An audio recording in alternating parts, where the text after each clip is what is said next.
one of the things we've all met is the accusation that we are strident or arrogant or vitriolic or shrill. What do we think about that? Yeah, well, I'm amused by it because I went out of my way in my book to address reasonable religious people, and I flew the draft with groups of students who were deeply religious. And indeed, the first draft incurred some real anguish, and so I made adjustments and made adjustments, and it didn't do any good in the end because I still got hammered for being rude and aggressive. And I came to realize that it's a no-win situation. It's a mug's game. The religions have contrived to make it impossible to disagree with them critically without being rude. Without being rude. They sort of play the hurt feelings card at every opportunity, and you're faced with the choice of, well, am I going to be rude, or am I going to articulate this criticism? Yeah. I mean, am I going to articulate it, or am I just going to button my lip? Right. Well, that's what it is to trespass a taboo. I think we're all encountering the fact that religion is held off the table of rational criticism in some kind of formal way, even by, we're discovering, our fellow secularists and our fellow atheists. Just leave people to their own superstition, even if it's abject and causing harm. Don't look too closely at it. Now that was, of course, the point of the title of my book. There is this spell, and we got to break it. But if the charge of offensiveness in general is to be allowed in public discourse, then without self-pity, I think we should say that we too can be offended and insulted. I mean, I'm not just in disagreement when someone like Tariq Ramadan, accepted now at the high tables of Oxford University as a spokesman, says the most he'll demand when it comes to the stoning of women is a moratorium on it. I find that profoundly much more than annoying.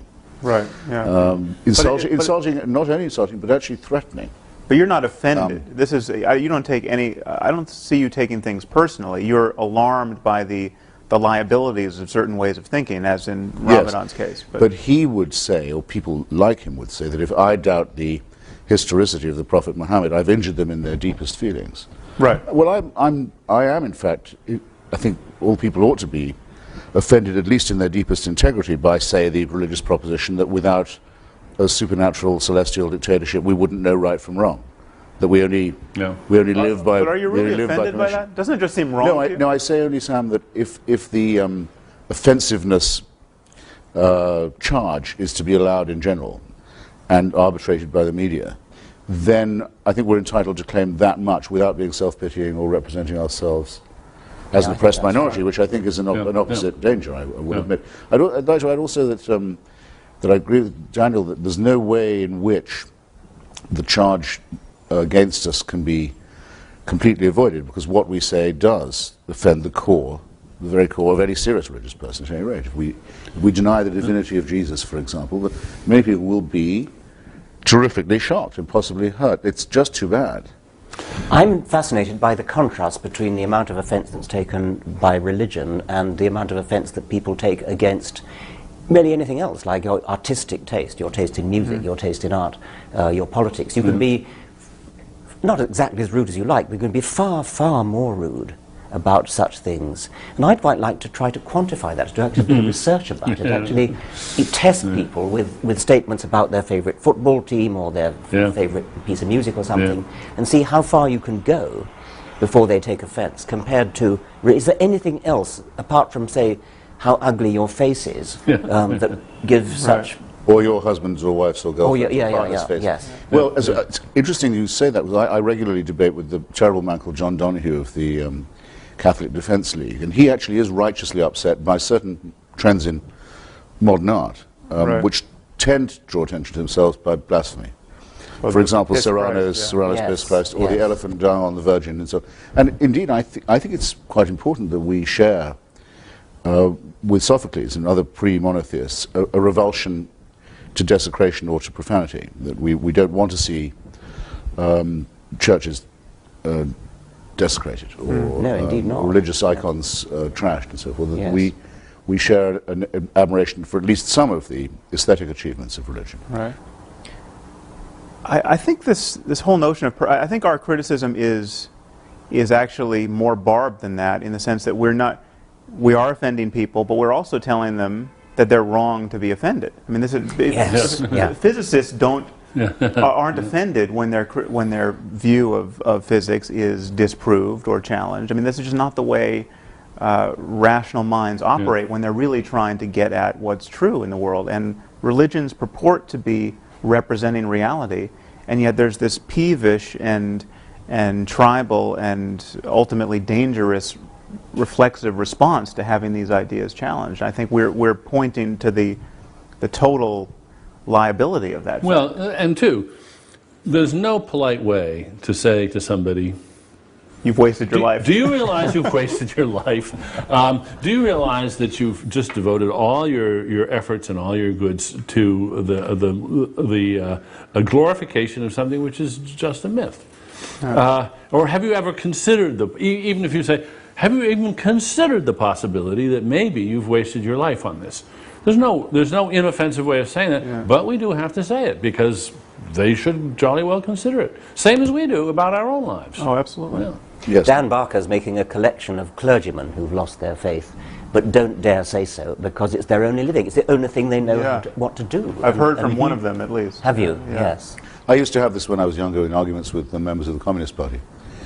They sort of knew that it was all up with the Soviet Union. Many of them had suffered a lot and sacrificed a great deal and struggled, manfully to keep what they thought was the great ideal alive. Their mainspring had broken, but they couldn't give it up because it would involve a similar concession.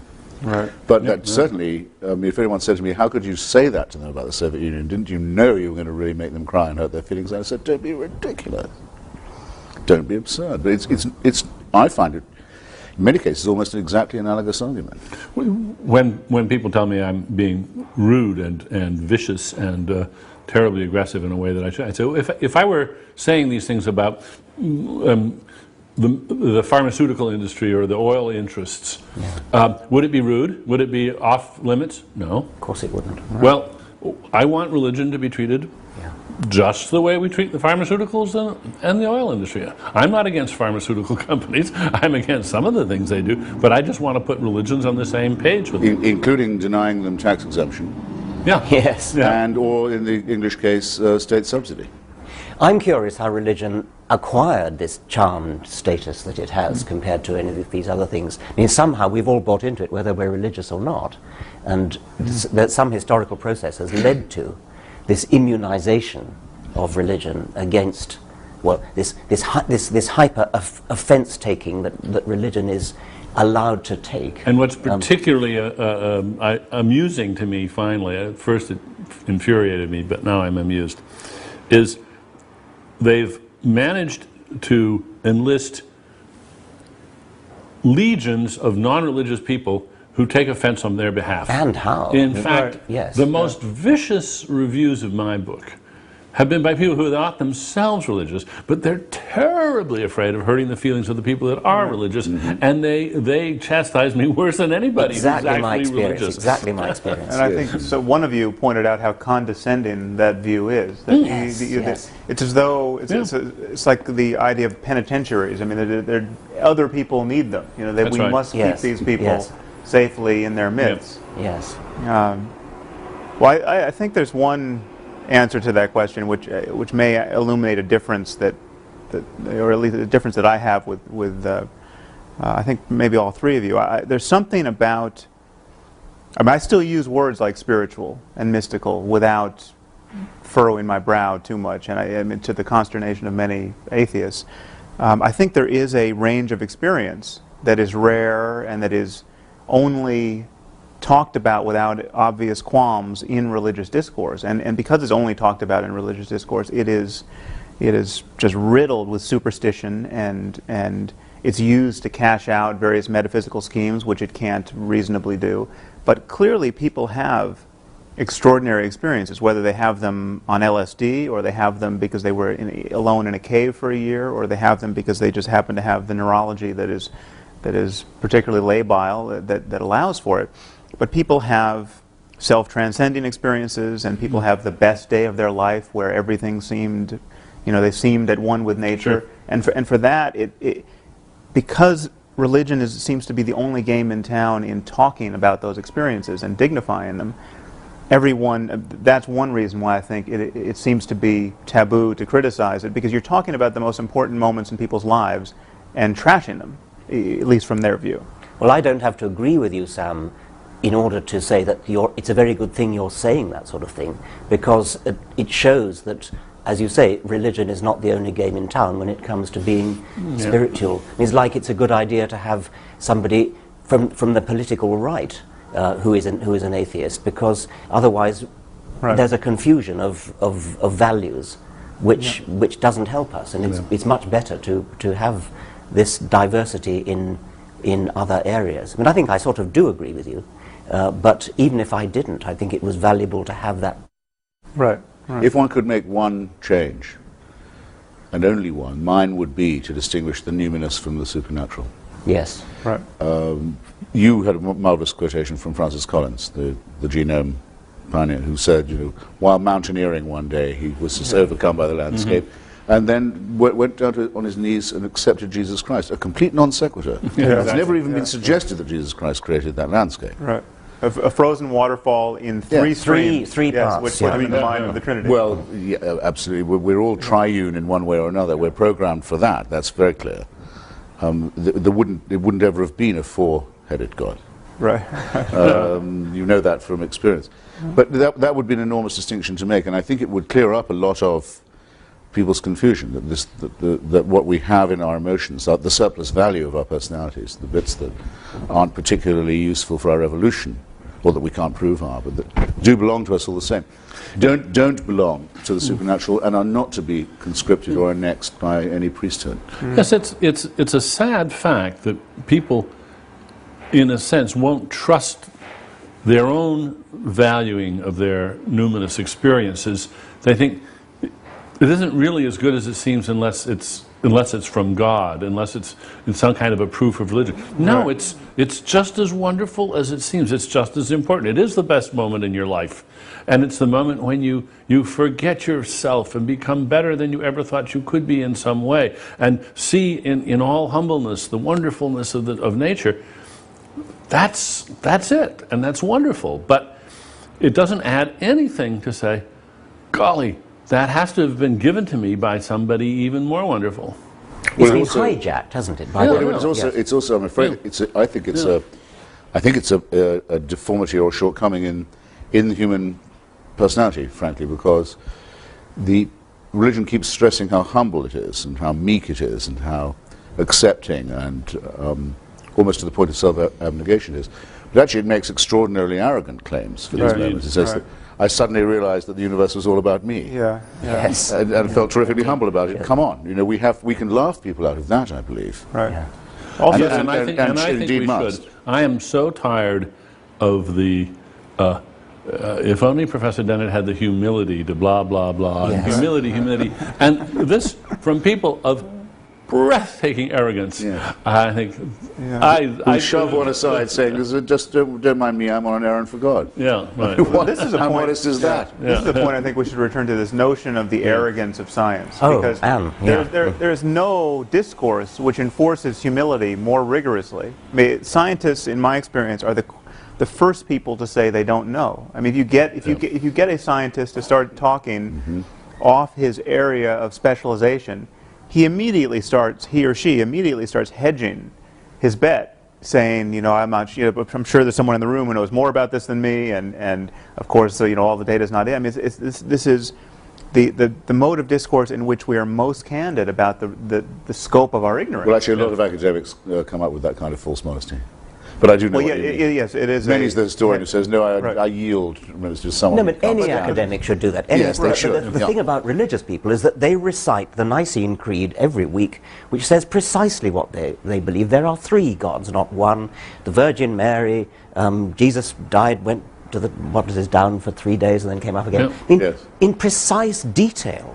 And yet they have the gall to accuse us of being overconfident and of not knowing what it is to doubt. And I don't think many of them ever let themselves contemplate the question which I think scientists ask themselves all the time: what if I'm wrong?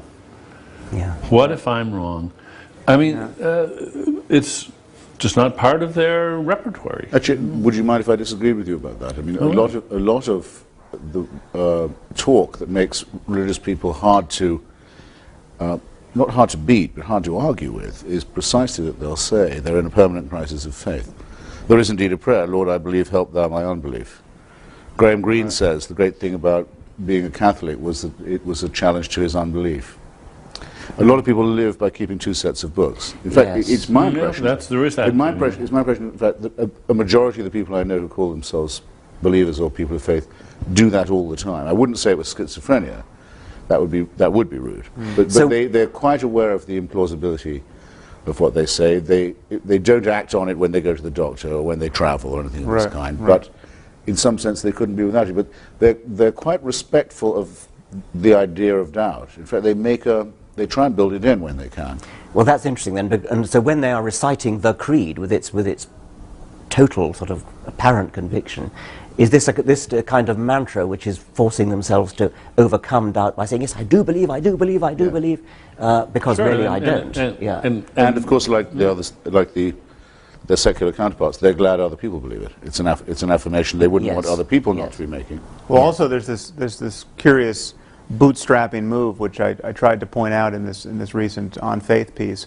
This idea that you start with the premise that belief without evidence is especially noble. I mean, this is the doctrine of faith. This is the parable of doubting Thomas. And so you start with that, and then you add this notion, which has come to me through various debates, that the fact that people can believe without evidence is itself a subtle form of evidence. I mean, we're kind of wired to, actually Francis Collins, you mentioned, brings this up in his book, where the fact that we have this intuition of God is itself some subtle form of evidence. And this is kind of kindling phenomenon where once you say it's good to start without evidence, the fact that you can is a subtle form of evidence, and then the demand for any more evidence is itself a kind of corruption of the intellect or a temptation or something to be guarded against, and you get a kind of perpetual motion machine of self-deception where you can get this thing up and running. But they like the idea that it can't be demonstrated, because then there'd be nothing to be faithful about. Right. That's If the point of faith. Yeah. If everyone had seen the resurrection, and we all knew that we'd been saved by it, so, well, then we would be living in an unalterable system of belief, and it would have to be policed. Right. Well, and it would actually be, those of us who don't believe in it are very glad it's not true, because we think it would be horrible. Those who do believe it don't want it to be absolutely proven so there can't be any doubt about it, because then there's no wrestling with the conscience, there are no dark nights of the soul. It was a review of one of our books, I don't remember which, but it was exactly that point, that just, what a crass expectation on the part of atheists that there should be total evidence for this. I mean, there'd be much less magic. You know, if everyone was compelled to believe by too much evidence. Actually, this is Francis Collins. I'm sorry. This is well, Francis Collins. A friend of mine, Canon Fenton of Oxford, actually, said that if the church validated the Holy Shroud of Turin, he personally would leave the ranks, because if they were doing things like that, he didn't want any part of it. Right.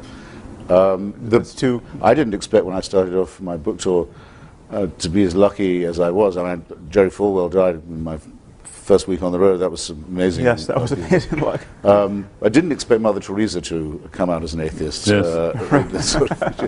But reading her letters, which I now have, it's rather interesting. She writes, I can't bring myself to believe any of this. She tells all her confessors, all her superiors, I can't hear a voice. I can't feel a presence, even in the Mass, even in the sacraments, no small thing. And they write back to us saying, that's good. Right. That's great, you're suffering. It gives you a share in the crucifixion. It makes you part of Calvary. You can't beat an argument like that. Right. The less you believe it, the more you're an illustration the more of faith. You prove it's true. Yes, and the struggle, the dark night of the soul is the proof in itself. So we just have to realize that these really are non-overlapping magisteria. We can't hope to argue with a mentality of this kind. Well, we can do just what you're doing now, and that is, we can say, look at this interesting bag of tricks that have evolved. Notice that they're circular, that they're self-sustaining, that they don't have any, that they could be about anything, and and then you don't argue with them. You simply point out that these are not valid ways of thinking about anything, because you could use the very same tricks to sustain something which was manifestly fraudulent. And in fact, what fascinates me is that a lot of the tricks they have their counterparts with con artists. They use the very same forms of non-argument, the very same non sequiturs, and they make, for instance, they make a virtue out of trust. And as soon as you start exhibiting any suspicion of the con man he gets all hurt on you and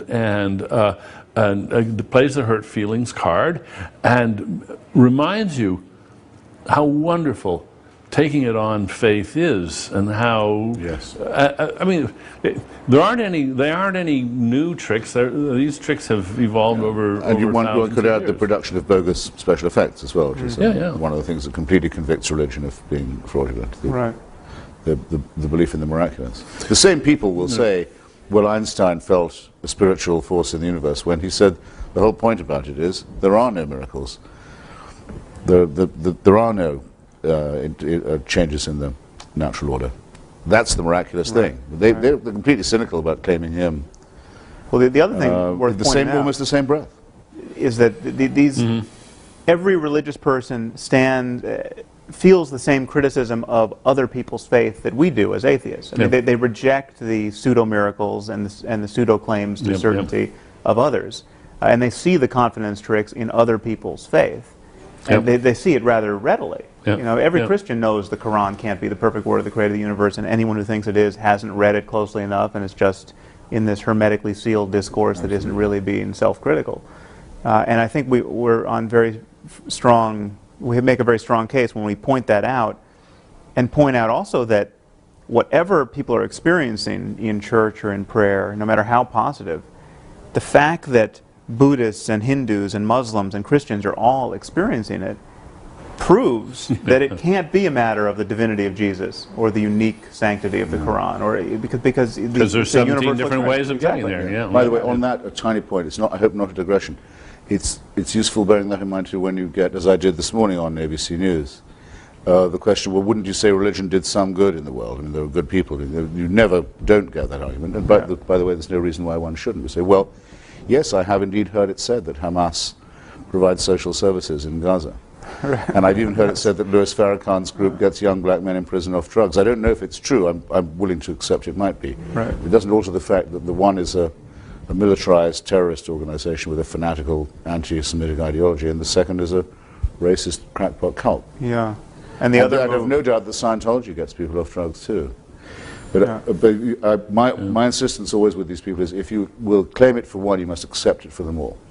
And the other move you can make there, if you don't, it's flat out dishonest. You can invent an ideology which, by your mere invention in that moment, is obviously untrue, which would be quite useful if propagated to billions. I mean, you could say, this is my new religion. Teach people to demand that your children study science and math and economics and all of our terrestrial disciplines to the best of their abilities.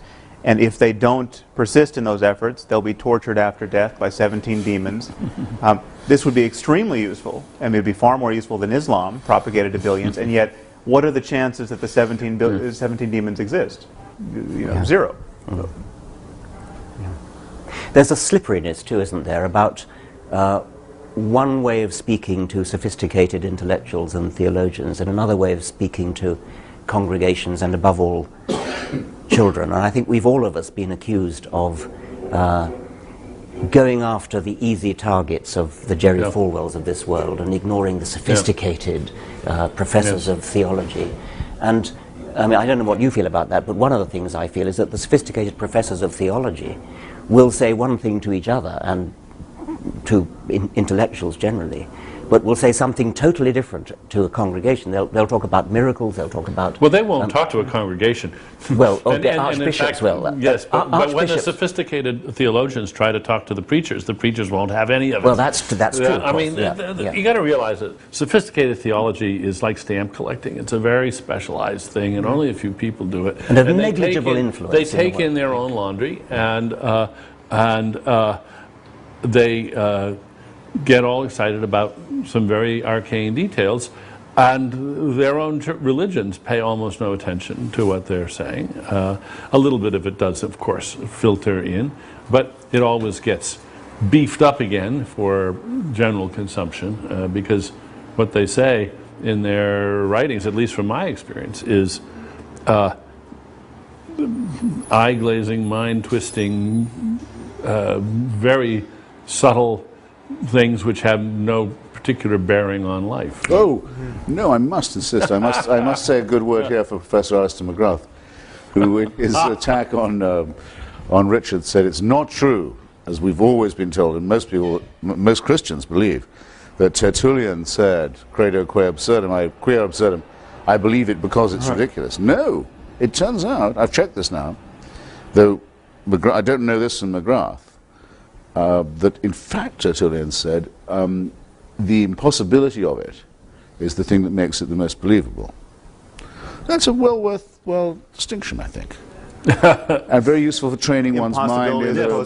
Very useful for training one's mind in the fine points. It's the likelihood, in other words, that it could have been made up, is diminished by the incredibility of it. Who would try and invent something that was that unbelievable? You make some very good points on those lines. That actually is, That's a good I point. think, a debate perfectly well worth having. What I say to these people is this: you're sending your email or your letter to the wrong address. Everyone says, let's not judge religion by its fundamentalists. All right. Take the Church of England.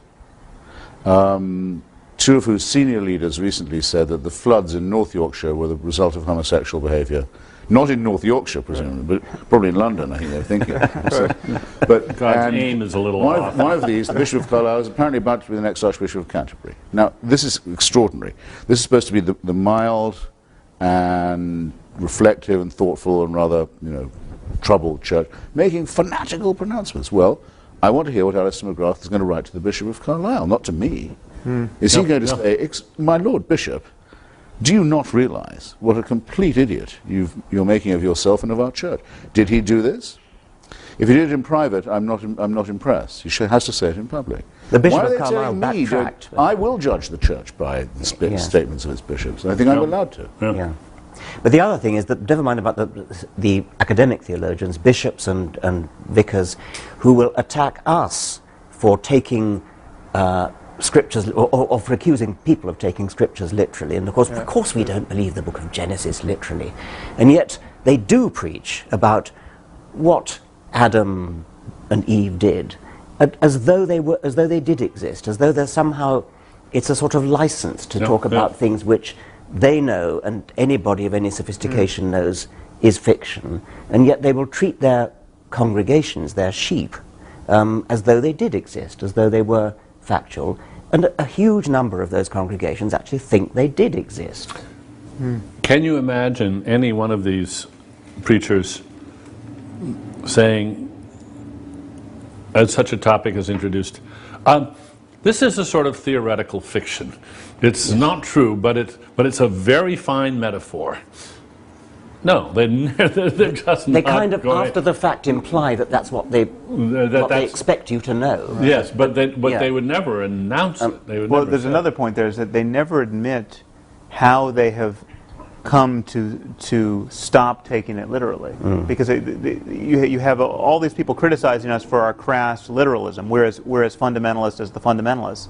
And yet these moderates don't admit how they have come to be moderate. What does moderation consist of? It consists of having lost faith in all of these propositions, or half of them, because of just the hammer blows of science and secular politics. of the and crass rationality. literalism of the critics. Yeah, Yes. religion has lost its mandate on 1,000 questions, and moderates tend to argue that this is somehow a triumph of faith, that faith is somehow self-enlightening, whereas it's been enlightened from the outside. It has been, it has been intruded upon by On science. that point that I was wanting to raise myself about our own so-called fundamentalism, there's a cleric in Southwark the first person I saw attacking you and I in print as being just as fundamentalist as those who blew up the London Underground. Do you remember his name? I don't remember his name. Sorry, I don't remember. He's a very senior Anglican cleric in the Diocese of Southwark. I went on the BBC with him, just entre parenthèses, I'll say, when I'd said, how can you call your congregation a flock? Doesn't that say everything about your religion, that you think they're sheep? He said, well, actually, I used to be a pastor in New Guinea, where there aren't any sheep. Well, of course, there are a lot of places where there are no sheep. Gospel's quite hard to teach, as a result. We found out what the most important animal to the locals was, and I remember very well my local bishop rising to ask the Divine One to behold these swine. his new congregation. But this is the man who deliberately does a thing like that, that's as cynical as you could wish, and as adaptive as the day is long. And he says that we who doubt it are as fundamentalist as people who blow up their fellow citizens on the London Underground. It's unconscionable. Thus, I don't really mind being accused of ridiculing or treating with contempt people like that. I just frankly have no choice. I have the faculty of humor, and some of it has an edge to it. I'm not going to repress that for the sake of politeness to people. Would you think that it would be good to make a distinction between the professionals and the amateurs? I share your impatience with the officials of the churches, the people who this is their professional life. It seems to me they know better. Right. The congregations don't know better because it's maintained that they should not know better. I do get very anxious about ridiculing the beliefs of the flock because of the way in which they have ceded to their leaders. They've delegated authority to their leaders, and they presume their leaders are going to do it right. So I think in this, who stands up and says the buck stops here? Right. Well, it seems to me it's the preachers themselves, it's the priests, it's the bishops, and we really should hold their feet to the fire. For instance, just take the issue of creationism. If somebody in a fundamentalist church thinks that creationism makes sense because their pastor told them, well, I can understand that and excuse that. We all get a lot of what we take to be true from people that we respect and whom we view as authorities. We don't check everything out. But where did the pastor get this idea? And I don't care where he or she is responsible, because their job is to know what they're talking about in a way that the congregation isn't. We have to be a little bit careful not to sound condescending when we say that, and in a way it's reflecting the condescension of the preacher. Yes, because I'll take things that you and Richard say on the human and natural sciences, not without wanting to check, but I'm often unable to, but knowing that you are the sort of gentleman who would have checked. If you say, the bishop told me it, so I believe it, you make a fool of yourself, it seems to me, and one is entitled to say so. Just as one is entitled, when dealing with an ordinary racist, to say that his opinions are revolting. He may know no better, but that's not going to save him from my condemnation. And nor should it. And I think exactly it's condescending not to confront people, as it were, one by one, or en masse. So public opinion is often wrong. Mob opinion is almost always wrong. Let's linger religious on this opinion issue is of wrong. authority. Religious opinion is wrong by definition. We can't avoid this. I wanted to intrude the name H.L. Mencken at this point. Now, a very justly celebrated American writer, not particularly to my taste, much too much of a Nietzschean, and what really was once meant by social Darwinists at one stage. But why did he win the tremendous respect of so many people in this country in the 20s and 30s? Because he said the people who believe what the Methodists tell them and what William Jennings Bryan tells them are fools. They're not being fooled, they are fools.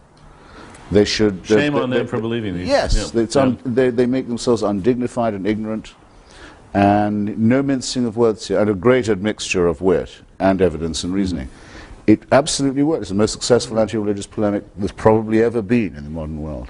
In the 20th century, anyway. I think we just touched upon an issue that we should really highlight this whole notion of authority, because religious people often argue that science is just a tissue of uncashed checks. You know, we're all relying on authority. How do you know that the cosmological constant is whatever it is? You know, so I think you two are well placed to do this. Differentiate the kind of faith placing in authority that we practice without fear in science and rationality generally, and the kind of faith placing in the preacher or the theologian that we criticize. Well, what we actually do when we who are not physicists take on trust what physicists say is we have some evidence to suggest that physicists have looked into the matter, that they've done experiments, that they've peer-reviewed their papers, that they've criticized each other, that they've been subjected to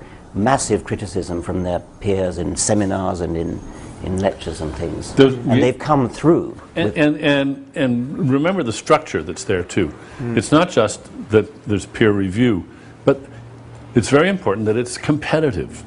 For instance, when Fermat's last theorem was proved by Andrew Wiles. The reason that those of us who forget it, I'm never going to understand that proof, but the reason that we can be confident that it really is a proof is that nobody wanted him to get there every first. other mathematician who was competent in the world was very well motivated to study that, and believe me, if they begrudge him that this is a proof, it's a proof. And there's nothing like that. No, because when the antithesis of no religious person has ever been able to say what Einstein said. If I'm right, the following solar event will occur off the west coast of Africa in, I forget how many years and months from now, and it did, within a very tiny degree of variation. There's never been a prophecy that's been vindicated like that, or anyone willing to place their reputation and their, as it were, their life on the idea that it would be. I was once asked at a public meeting, don't you think that the mysteriousness of quantum theory is just the same as the mysteriousness of the Trinity or the transubstantiation? And the answer, of course, can be answered in two quotes from Richard Feynman. One, Richard Feynman said, if you think you understand quantum theory, you don't understand quantum theory. He was admitting that it's highly mysterious. But the other thing is that the predictions of quantum theory, experimentally, are verified to the equivalent of predicting the width of North America to the width of one human hair. And so quantum theory is massively supported by accurate predictions, even if you don't understand the mystery of the Copenhagen interpretation or whatever it is. Whereas the mystery of the Trinity doesn't even try to make a prediction, let alone an accurate one. You know, I don't like... It isn't a mystery either. I don't like the use of the word mystery here. Yes. I think there's been a lot of consciousness raising in philosophy about this term, where we have so-called Mysterians, the new Mysterians. These are people who like the term mystery. Noam Chomsky is famously quoted to say, there's two kinds of questions. There's puzzles and mysteries. Puzzles are soluble, mysteries aren't. And first of all, I just don't buy that, but I buy the distinction and say there's nothing about mystery in science. There's puzzles, there's deep puzzles, there's things we don't know, there's things we'll never know, but they aren't systematically incomprehensible to human beings. The glorification of the idea that these things are systematically incomprehensible is, I think, has no place in science. Which is why I think we should be quite happy to revive traditional terms in our discourse, such as obscurantism and obfuscation, is what they really are. And to point out that these things can make intelligent people act stupidly. John Cornwell, who's just written another attack on yourself, Richard, and who is an old friend of mine, a very brilliant guy, wrote one of the best studies of the Catholic Church and fascism that has been published. He's, in his review of you, he says, Professor Dawkins should just look at the shelves of books there are on the Trinity. The library is full of attempts to solve this problem before he's so... But none of the books in those religious libraries solve it either. The whole point is that it remains insoluble. and is used to keep people feeling baffled and inferior. But I want to come back to the thing about mystery in physics, because isn't it possible that our evolved brains, because we evolved in what I call middle world, where we never have to cope with either the very small or the cosmologically very large, we may never actually have an intuitive feel for what's going on in quantum mechanics, but we can still test its predictions. We can still actually do the mathematics and do the physics to actually test the predictions, because anybody can read the dials on a... Right. I think what we can see is that what scientists have constructed over the centuries is a series of tools, mind tools, thinking tools, mathematical tools, and so forth, which enable us to some degree to overcome the limitations of our evolved brains, our Stone Age, if you like, brains.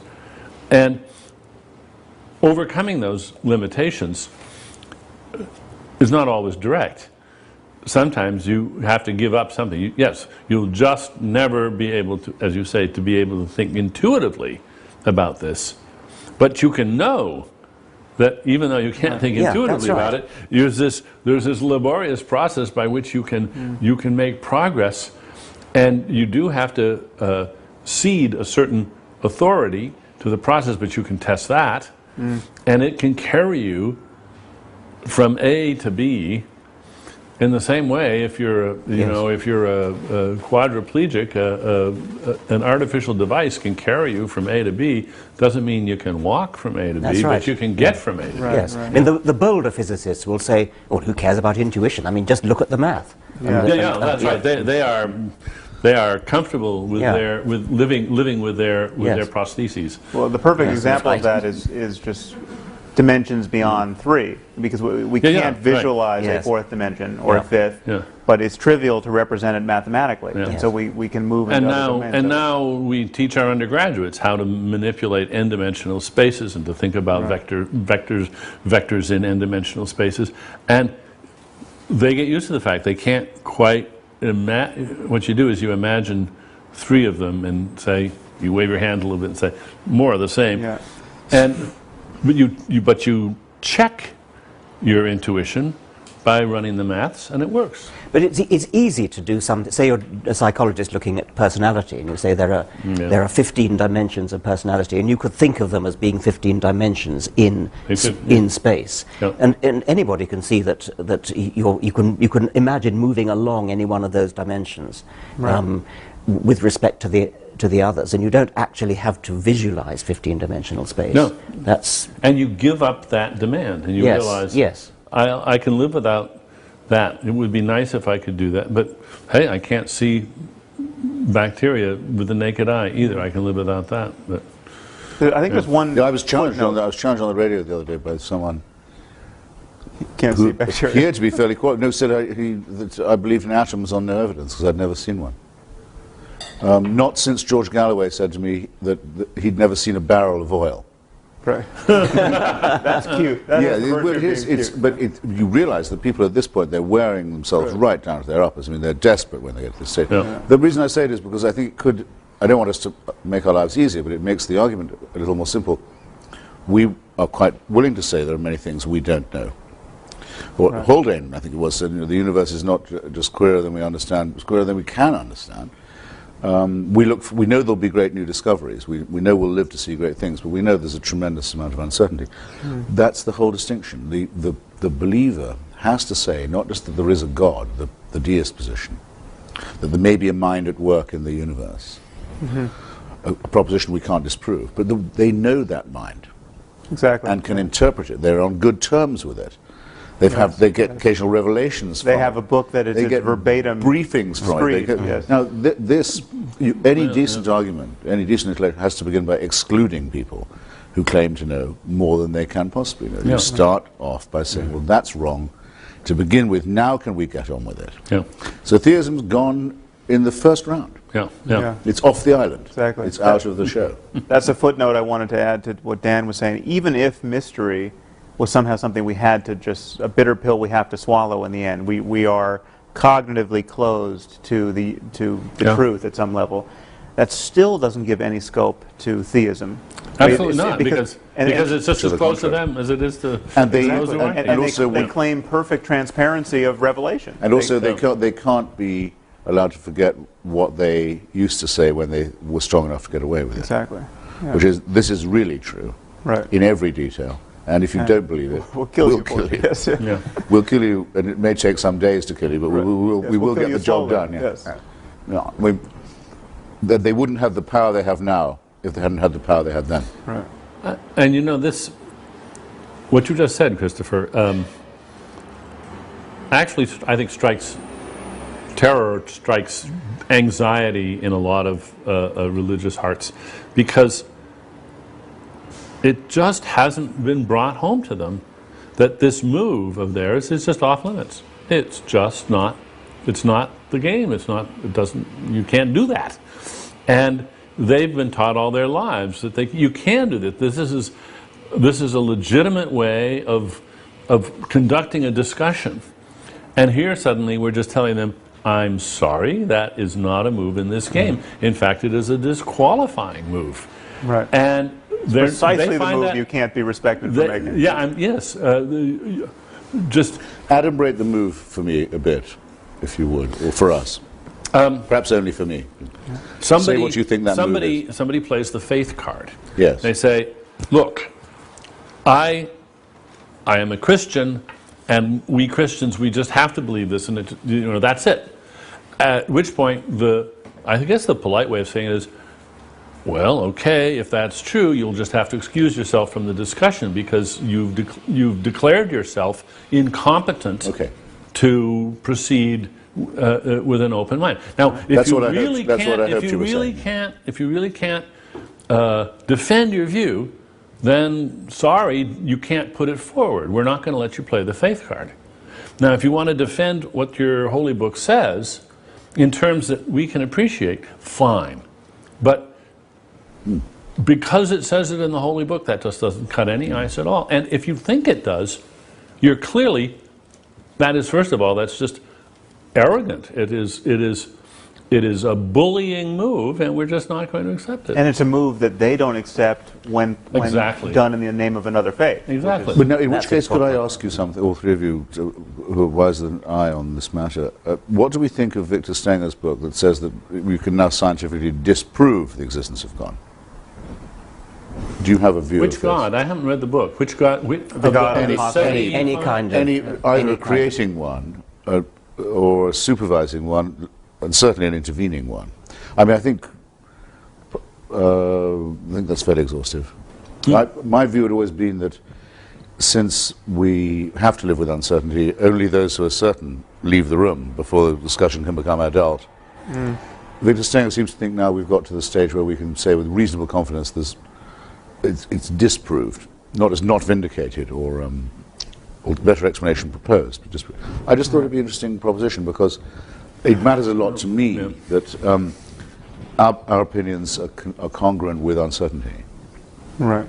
Well, I think the weak link... And in other words, with doubt. Yeah, I was a big fan of his book and actually blurbed it, but I think the weakest link is this foundational claim on the texts, this idea that we know that the Bible is the perfect word of an omniscient deity, because that is an especially weak claim, and it really is the claim. It is really the gold in their epistemological gold standard. I mean, it all rests on that. That if the Bible is not a magic book, Christianity in this case evaporates. If the Quran is not a magic book, Islam evaporates. And when you look at the books and ask yourself, is there the slightest shred of evidence that this is the product of omniscience? Is there a single sentence in here that could not have been uttered by a person for whom a wheelbarrow would have been, emergent technology? You have to say no. I mean, there's not. If the Bible had an account of DNA and electricity and other things that would astonish us, then okay, our jaws drop suitably, and we have to have a sensible conversation about the source of this knowledge. Dinesh D'Souza makes this claim in his new book. He's going to be, by the way, one of the much more literate and well-read and educated of our antagonists. I'm going to be debating soon. He says that in Genesis, which people used to mock, they said, "Let there be light," and then only a few staves later you get the sun and the moon and the stars. Right. How could that be? Well, that's actually, according to the Big Bang, that would be right. Yeah, but that's The bang pathetic. precedes the galaxies. Yeah, yeah. I mean, believe me, it's pathetic too. But Right. Well, I try to demonstrate this cast of mind in, I think, a very long endnote in the End of Faith, where I say any text can be read. Well, with the eyes of faith, you can make magical impressions out of any text. So I literally walked into a bookstore, the cookbook aisle of a bookstore, randomly opened a cookbook, found a recipe for wok, I think it was wok seared shrimp with Ogo relish or something, and then came up with a mystical interpretation of the recipe. And you can do it. I mean, you can connect the dots with any crazy text well, and find wisdom in it. Michael Shermer did it with the Bible code. Right, I haven't seen that. The hidden messages in the Bible. Yeah. Very, very good. You can write yesterday's headlines from it anytime you like. Yeah. I have a question for the three of you. Is there any argument for faith, any challenge to your atheism that has given you pause, that has sent you back on your heels, where you felt you didn't have a ready answer, etc.? I actually can't think of any. I mean, I think the closest is the idea that the fundamental constants of the universe are too good to be true, and that does seem to me to need some kind of explanation if it's true. I mean, Victor Stenger doesn't think it is true, but many physicists do. I don't think, I mean, it certainly doesn't in any way suggest to me a creative intelligence, because you're still left with the problem of explaining where that came from. Right. And a creative intelligence who's sufficiently creative and intelligent enough to fine-tune the constants of the universe to give rise to us has got to be a lot more fine-tuned himself than... Why create all the other planets in our solar system dead? Well, that's a separate question. Yeah, say, if it was that good. Yeah. I mean, Yes. Bishop Montefiore was very good at this, was a former friend of mine, say that you have to marvel at the conditions of life and the knife edge on which they are. So it is a knife edge, yes. Our planet is, a lot of it too hot or too cold. Right. Sort of climate. The other planets are yeah. completely too hot or too cold to support life. And that's just one solar system, the only one we know about where there is life. Not much of a designer. And of course you can't get out of the infinite regress. But I've not come across a single persuasive argument of that kind. But I wouldn't have expected to, because as I realized when I thought one evening, they never come up with anything new. Well, why would they? Their arguments are very old by definition. And they were all evolved when we knew very, very little about the natural order. The only argument that I find at all attractive, and this is for faith, you asked, as well as for theism, is what I suppose I'd call the apotropaic, when people say all the praise belongs to God for this, he's to be thanked for all this. That is actually a form of modesty. It's a superstitious one. That's why I say apotropaic. But it's avoiding hubris. It's also for that reason, obviously pre-monotheistic. But religion does or can help people to avoid hubris, I think, morally and intellectually, and that might be a... But that's not an argument that it's true. Oh, for heaven's sake. No, there are and cannot be any such arguments, I think. Well, maybe I should broaden this question. No, wait a minute. I think... But before you answer, Dan, I could give you several discoveries which would shake my faith right to the ground. But let me just broaden the question. Yeah. Not only... Rabbits in the Precambrian. No. Not only an argument for the plausibility of religious belief, but an argument that suggests that what we're up to, criticizing faith, is a bad thing. Oh, that's much easier. We shouldn't be doing so. Let's exclude that. Yes, by all means. We shouldn't be doing what we're doing. That's much easier. Okay. It's easier to think of a good reason. I mean, somebody could come up with an argument that says that the world is a better place and everybody believes a falsehood. Is there any context, though, in your work or in dialogue with your critics where you feel that argument has given you pause? Oh, yes.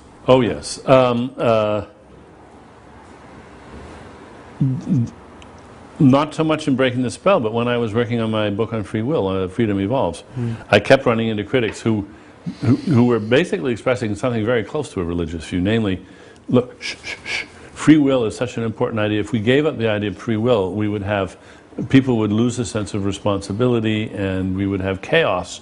And you really don't want to look too closely. Just avert your eyes. Do not look too closely at this issue of free will and determinism. And I thought about that explicitly in the environmental impact category. Okay, could I imagine that my irrepressible curiosity could lead me to articulate something, true or false, That's dangerous, which would have such devastating effects on the world that I should just shut up and change the subject? Right. And I think that's a good question that we all should ask. Yeah, good. Absolutely. Mm-hmm. And I spent a lot of time thinking hard about that, and I wouldn't have published either of those two books if I hadn't come to the conclusion that it was not only, as it were, environmentally safe to proceed this way, but obligatory. Mm. But I think you should ask that question. I do. Right. Before publishing a book, but not before deciding for yourself, do I think that this is true or not? One should never do what some politically motivated, often, critics do, which is to say, this is so politically obnoxious that it cannot be true. Oh, yeah. Which is a different thing entirely. Yeah. No. No, it would be like discovering that you thought that the bell curve on white and black intelligence was a correct interpretation of IQ. Yes, and you could well suppress publication. Now I've looked at all this stuff again, I'm absolutely, so you could say, now what am I going to do? Fortunately, these questions don't in fact present themselves in that way. I'll tell you one place where it's presented itself to me. This, I think it was an op-ed in the LA Times, I could be mistaken, but someone argued that the reason why the Muslim population in the U.S. is not radicalized the way it is in Western Europe is largely the result of the fact that we honor faith so much in our discourse that they have not become, the community has not become as insular and as grievance-ridden as it has in Western Europe. As in Western Europe. Now, I don't know if this is true, but if it were true, that gave me a moment's pause. That would be of interest. James Wolfenson, of the later the World Bank, recently the negotiator on Gaza, says that he firmly believes that he had tremendous influence for good with the Muslim Brotherhood and Hamas because he was an Orthodox Jew. If so, I think it would be disgusting, I have to say. And he shouldn't have had the job in the first place, because we know one absolute thing for certain about that conflict, which is that it's been made infinitely worse by the monarchy. If it were only a national and territorial dispute, it would have been solved by now. So, but his self-satisfaction in saying so, even if it were true, would turn me even more against him.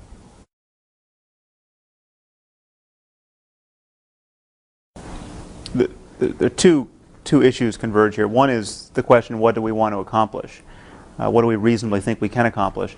And then this article of faith that I think circulates, unfortunately, among people of our viewpoint, that you can't argue anyone out of their beliefs. I mean, well, is this a completely fatuous exercise, or can we actually win a war of ideas with people? And I think, certainly judging from my email, we can. I mean, I'm constantly getting email from people who have lost their faith and in effect been argued out of it. And the straw that broke that camel's back was either one of our books or some other process of reasoning or incompatibility of what they knew to be true and what they were told by their faith, that I think we have to just highlight the fact that it's possible for people to be shown the contradictions and internal to their faith, or the contradiction between their faith and what we've come to know to be true about the universe, and they just, the process can take minutes or months or years, but they have to renounce their superstition in the face of what they now know to be true. I was having an argument with a very sophisticated biologist who's a brilliant expositor of evolution, and he still believes in God. And I said, how can you, what's this all about? And he said, I accept all your rational arguments, however, it's faith. And then he said this very significant phrase to me, there's a reason that it's called faith. He said it very decisively, very almost aggressively. There's a reason that it's called faith, and that was to him the absolute knockdown clincher. You can't argue with it because it's faith.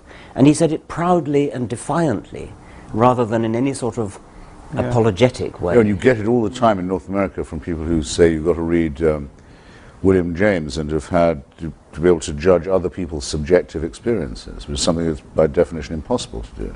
Right. If it's real to them, why can't you respect it? I mean, this wouldn't be accepted in any other field of argument at all.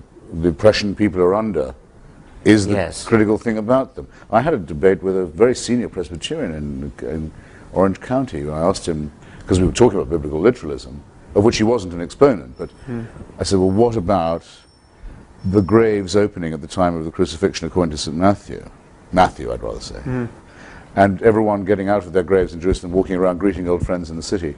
I was going to ask him, doesn't that rather cheapen the idea of the resurrection of Jesus? But he mistook my purpose. He wanted to know if I believed that had happened. That was what he thought. Right. And he said that as a historian, which he also was, he was inclined to doubt it. Right. But that as a Presbyterian minister, he thought it was true. I thought, well, all right then. How many personalities do we have? I'm seriously, for me, it was enough that I got him to say that. Right. I said, in that case, I rest my case, in fact. I don't want to say any more to you now. You've said all I could say. Yeah, yeah. Well, there's one other chip I'd like to put on the table here. There's this phenomenon of someone like Francis Collins, or the biologist you just mentioned, someone who obviously has enough of the facts on board, enough of a scientific education to know better, and still does not know better, or professes not to know better. And I think we have a cultural problem where, and this was actually brought home to me at one talk I gave. A physics professor came up to me at the end of the talk and told me that he had brought one of his graduate students who was a devout Christian and who was quite shaken by my talk, and all I got from of this report was that this was the first time his faith had ever really been explicitly challenged. And so there's something about that. It's true to say that you can go through the curriculum of becoming a scientist and never have your faith explicitly challenged because it's taboo to do so. And now we have engineers who can build nuclear bombs in the Muslim world who still think it's plausible metaphysics that you can get to paradise and get 72 virgins. And we have people like Francis Collins who think that on Sunday you can kneel down in the dewy grass and give yourself to Jesus because you're in the presence of a frozen waterfall, and on Monday you can be a physical geneticist. Well, according to our friend, the great Pervez Hoodboy, the great Pakistani physicist, there are people who think you can use the jinns, the devils, and harness their power for the reactor. It's almost tempting to fund such a project. Yeah, and it seems, and I gather that, again, I can't get over him still, the respected Tariq Ramadan of St. Anthony's College, Oxford, says in his book, I'm told, that he believes in jinns too. Right. Right. I hope I'm not doing him an injustice. I've been told that in his book, In the Steps of the Prophet, he says as much. So one is up against things that are flat out primitive and superstitious. I think it may be easier than we're supposing to shake people's faith. There's been a moratorium on this for a long time. We're just the beginning of a new wave of explicit attempts to shake people's faith, and it's bearing fruit. And the obstacles, it seems to me, are not that we don't have the facts or the arguments. It's these strategic reasons for not professing it, not admitting it. Not admitting it to yourself, not admitting it in public, because your family is going to view it as a betrayal. You're just embarrassed to admit that you were taken in by this for so long. It takes, I think, tremendous courage to just declare that you've given that all up.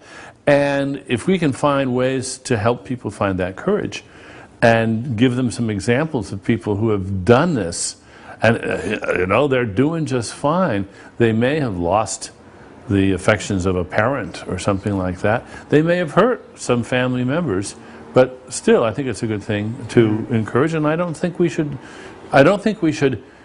assume that we can't do this. I think we can. Yes, it's almost patronising to suggest that we couldn't. I mean, to suggest that it shouldn't, that it's not. On the other hand, I think we all know people who seem to manage this kind of split brain feat of, as Sam said, believing one thing on a Sunday and then something totally contradictory or incompatible in the rest of the week.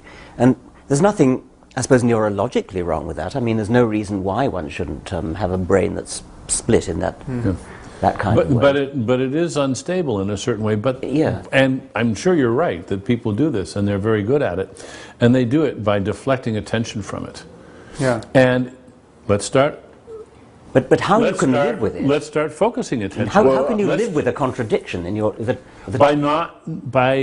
by forgetting that you're doing this and by not attending to it? I think what I would love to do is to invent a memorable catchphrase or term that would rise unbidden in their minds when they caught themselves doing it. And then they would think, oh, this is one of those cosmic shifts that Dennett and Dawkins and Harris and Hitchens are talking about. Oh, right, and they think this is somehow illicit.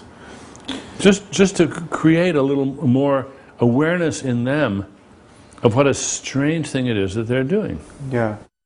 I'm afraid to say that I think that cognitive dissonance is probably necessary for everyday survival. Everyone does it a bit. You mean tolerating cognitive dissonance?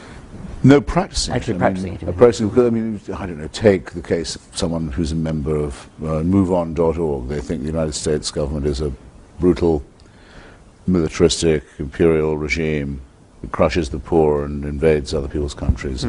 But they pay their taxes. It's very, very rare that they don't. They send their children to school. They do their stuff. You know, they don't act all the time as if 10% of what they believe is true. Right. Partly because it would be impossible. Say with people in the 50s who, members of the John Birch Society, who thought President Eisenhower was a communist. Okay, you get up in the morning, you believe that. The White House is run by the Kremlin, but then you have to go and get the groceries. Right. And do all that stuff. Why aren't you still have to go and do too it. many commitments, So, but you absolutely wouldn't be challengeable in your belief. It would be very, very important to you, but there would be no way in your life, your real life, of vindicating or practicing the opinion that you have. And I'm sure that the same is true of people who say, well, I shouldn't really prefer one child to another or one parent to another, but I do. I'm just not going to act as if I do. Right. All kinds of things of this kind. But what do you think as educators? Or Senator Craig saying he's not gay. I'm thinking in his own mind he's absolutely sure he's not. Right. Yeah. But he can't manage his life by saying he is, or he isn't. Yeah. So a question I wanted to ask was this: we should ask ourselves what our real objective is. Yeah. Do we in fact wish to see a world without faith? I think I would have to say that I don't. I don't either expect to or wish to see that. What do you mean by faith? I don't think it's possible because it replicates so fast, faith, as often as it's cut down or superseded or discredited. It replicates, it seems to me, extraordinarily fast, I think for Freudian reasons, principally to do with the fear of extinction. So you mean faith in supernatural paradigms? Wish. But why would you not wish it? Wish thinking. And then the other thing is, would I want this argument to come to an end? With all having conceded that Hitchens really won that round. Now nobody in the world believes in God. Now, apart from being unable to picture this, I'm not completely certain that it's what I want. I think it is rather to be considered as sort of the foundation of all arguments about epistemology, philosophy, biology, and so on. That it's the thing you have to always to be arguing against. The other explanation. It's an extraordinary thing. I don't understand what you're. I mean, I understand you're saying that it'll never work. But I don't understand why you wouldn't wish it. Because I think, as a bit like the argument of the argument between, Huxley and Darwin. Huxley and Wilberforce, or Darrow and William Jennings Bryan. I want it to go on. Because it's interesting. I want our side to get more refined and theirs to be ever more exposed. But I can't see it with one hand clapping. You don't want it to go on with the jihadists. I mean, there's a certain face of this. No, but I don't have a difference of opinion with the jihadists. Well, you do in terms of the legitimacy of their project. No, not really. No, there's nothing to argue about with that. I mean, there's a simple matter of survival. I want them to be extirpated. Or then move it down to the people who are blocking stem cell research. That is a purely primate response with me. They're recognizing the need to destroy an enemy in order to assure my own survival. I've no interest at all in what they think. But it sounds like you're really, we haven't still come to your question about Islam, but no interest at all in what they think. Only interested in refining methods of destroying them. Okay. In other words, you've simply given up a task in which, by the way, one gets very little secular support. Yes. Most atheists don't want this fight. Yeah. The most important one is the one they want to shirk. They'd far rather go off and dump on Billy Graham. Well, because on that they know that they can't. There's no danger. I think that because we find the idea of exterminating these people just abhorrent, and we think that besides it will. No, I said breed them extirpating. Extirpate. Yes. Complete destruction of the jihadist forces. Extermination, I think, has to be applied more as a species or to... No, but Christopher, going back to your thing about, it sounds as though you like argument, you like having, it's almost the theatre of having an intellectual argument which would be lost. Well, I would rather say the dialectic, actually, Richard. In other words, one learns from arguing with other people. Yes. And I think all of us around this table have probably enhanced or improved our own capacities as reasoners. Yes, but I mean, there are plenty of other things to reason about. You can having won the battle against religion, we can go back to science or whatever it is we practice, and we can argue and reason about that. And there's plenty of arguments, really worthwhile arguments. But it'll always be the case that some will attribute their presence here to the laws of biology, and others will attribute their presence here to a divine plan that has a scheme for them. That's and you can tell a lot, in my view, about people from which view they take.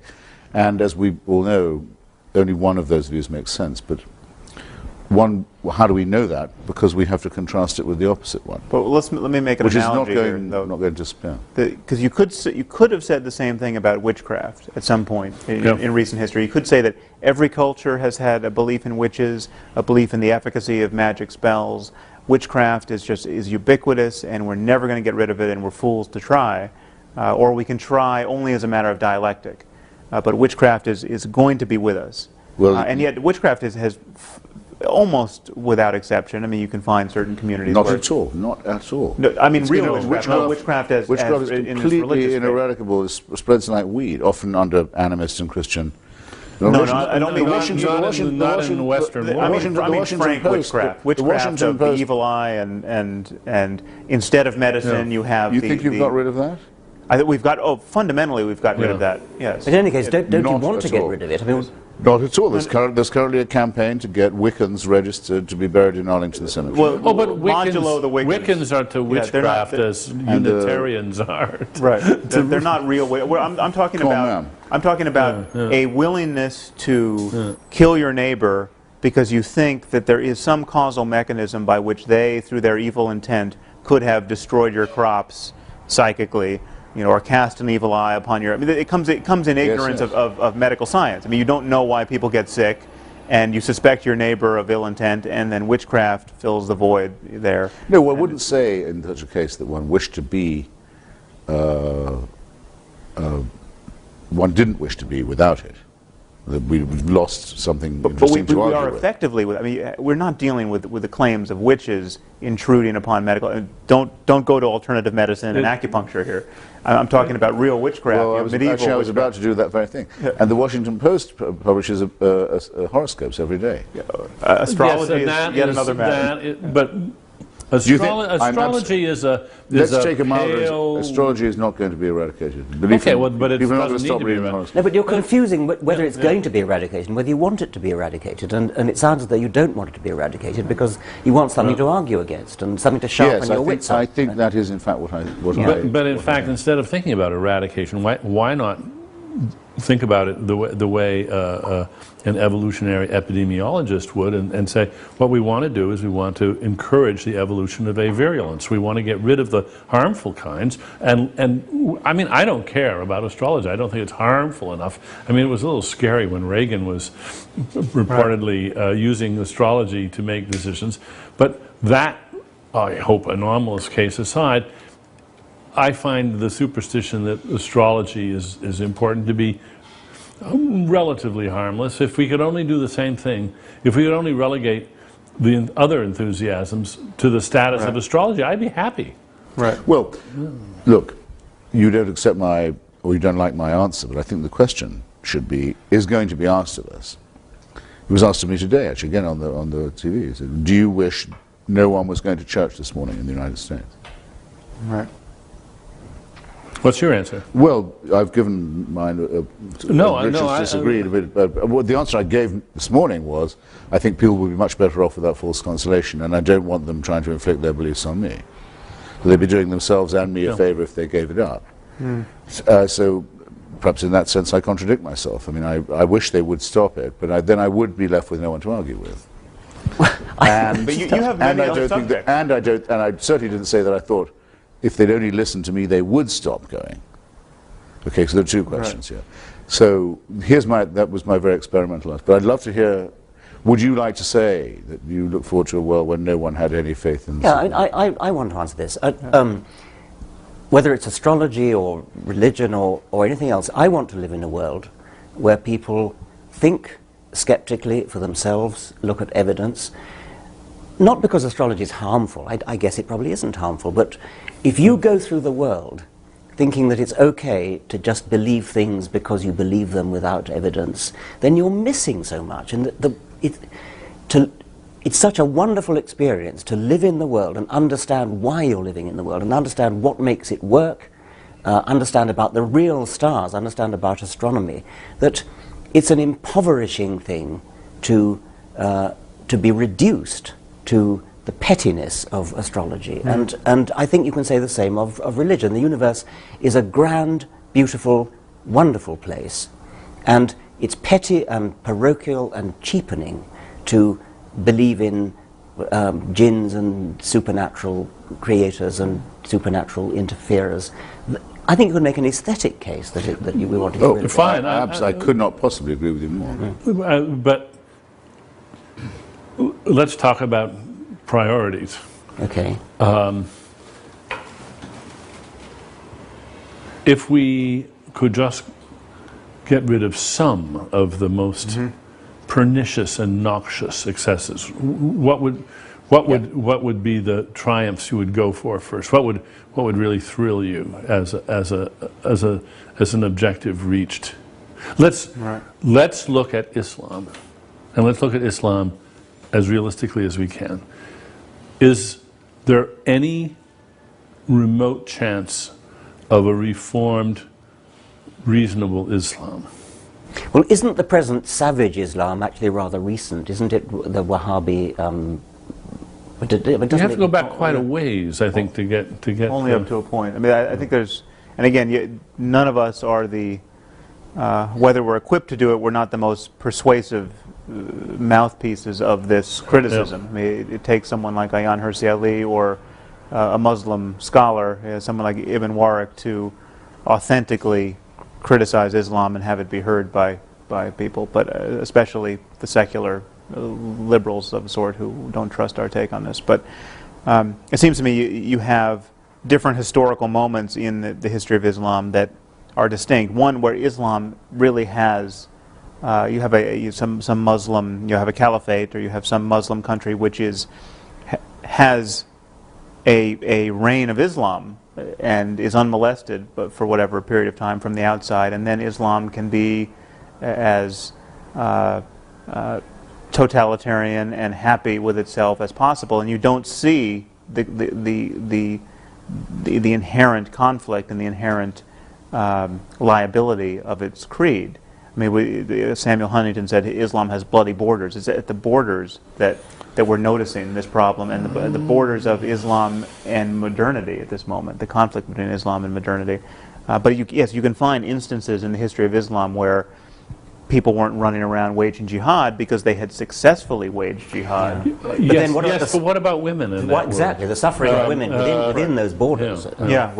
Even in the best of times. But there's also there's obviously some kind of syncretism. I mean, we know quite a lot now. There have been some wonderful books. Maria Menacal's book on Andalusia, for example, on periods where Islamic civilization was relatively at peace with its neighbors and and doing a lot of work of its own on matters that were not jihadist. And I saw myself during the wars in post-Yugoslavia that the Bosnian Muslims behaved far better than the Christians, either Catholic or Orthodox, and were the victims of religious massacre and not the perpetrators of them, and were the ones who believed the most in multiculturalism. So it can happen. And you could even meet people who said they were atheist Muslims or Muslim atheists, or Muslim secularists in Bosnia. In Sarajevo. You could, yeah. Which is a technical impossibility. But the problem is this: whether we think, as I certainly very firmly do believe, that totalitarianism is innate in all religion, because it has to want an absolute, unchallengeable, eternal authority. In all religion. Must be so. The Creator whose will can't...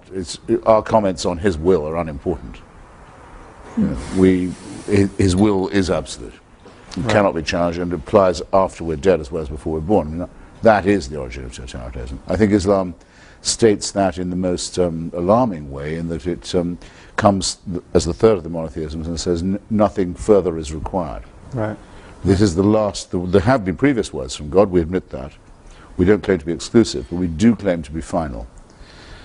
There's no need for any further work on this point. And we do claim that there's no distance between theology and in our world, surely the worst thing anyone can say is no further inquiry is needed. Right. You've already got all you need to know. All else is commentary. That's the most sinister and dangerous thing. And that is a claim that Islam makes that others don't quite make in the same way. Well, let me play devil's advocate for a moment on that. There's no refutation of Islam in Christianity or Judaism, but there is in Islam. Let's say we accept all the bad bits of Judaism. We love Abraham and his sacrifice of his son, or willingness to sacrifice. We love all that. We absolutely esteem the virgin birth, the most nonsensical bits of Christianity. We think, all that's great. You're all welcome to join, but we have the final word. Right. That's deadly. Yes. And I think our existence is incompatible with that preaching. Let me just play devil's advocate for a moment, so at least we're clear what the position is. I'd rather speak for the devil pro bono myself. Well, okay. We can all speak for the devil. I'm sure a lot of people think we're doing just that. I, for one, think that the fact that something is true is not quite sufficient for spreading it about or for trying to discover it. The idea that there's things we should just not try to find out is an idea that I take seriously. And I think we at least have to examine the proposition that there's such a thing as knowing more than is good for us. Now, if you accept that so far, then a possibility we have to take seriously, even when we reject it, we should reject it having taken it seriously, is the Muslim idea that indeed the West has simply gone way too far, that there is lots of, this is knowledge that's not good for us, it's knowledge that we were better off with that, and the fact that many Muslims would like to turn the clock back, they can't, of course, but I have a certain sympathy for a Muslim who says, well, yeah, the cat's out of the bag, it's too late, it's a tragedy. You in the West have exposed truths to yourselves, and now you're forcing them on us, that the species would be better off not knowing.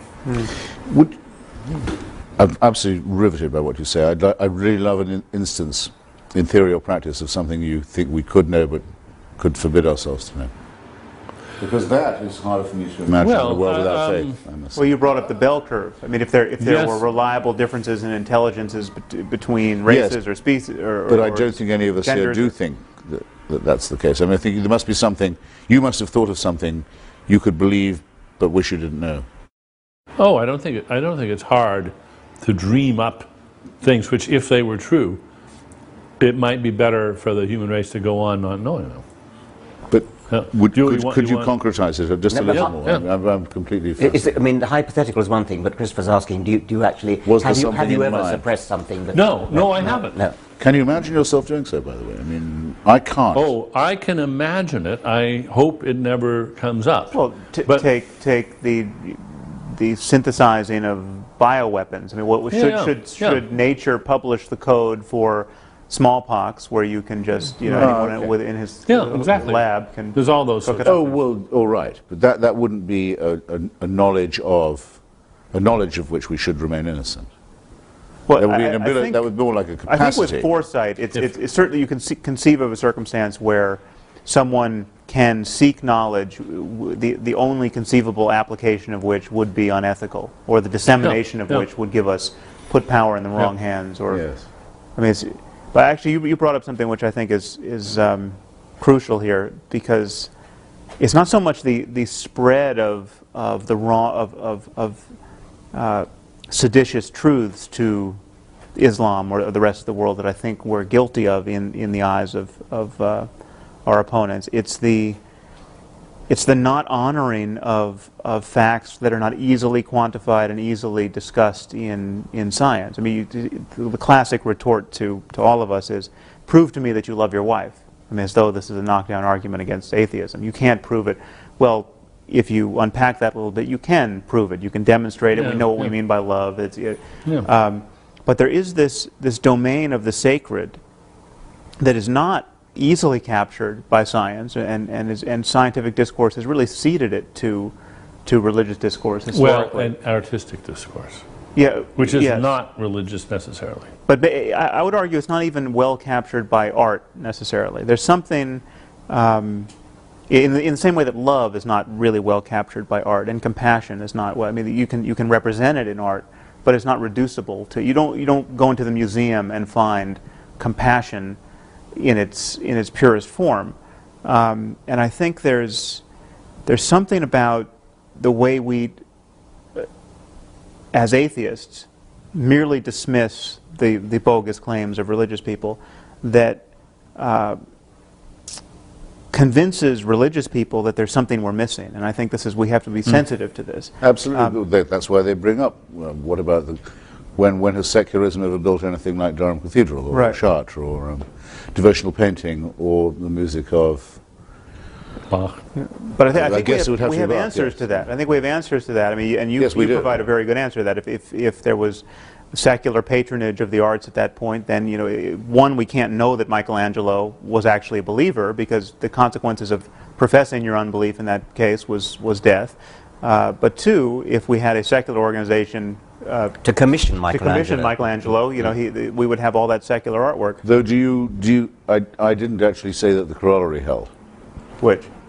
I think it's true we can't know with devotional painting and sculpture and architecture that the patronage didn't have a lot to do with it. But I can't hear myself saying, if only you had a secular painter, you'd done just as good work. Oh, no. I think I'm fusing you and Richard there. I think I can't, I don't know why, and I'm quite happy to find that I don't know why. I can't quite hear myself saying that Michelangelo, if he'd been commissioned to do the ceiling of a museum of science, wouldn't have produced something just as wonderful.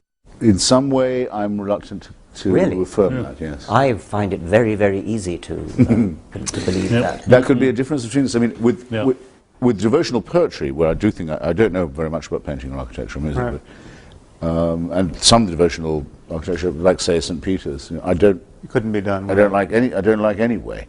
And knowing that it was built by a special sale of indulgences doesn't help either. Yeah, right. With devotional poetry, like that of, say, John Donne or George Herbert, I find it very hard to imagine that it's faked or done for a patron. I mean, yes, I think that's fair enough. It would be very improbable people would write poetry like that. But could it be done in the spirit of anyone?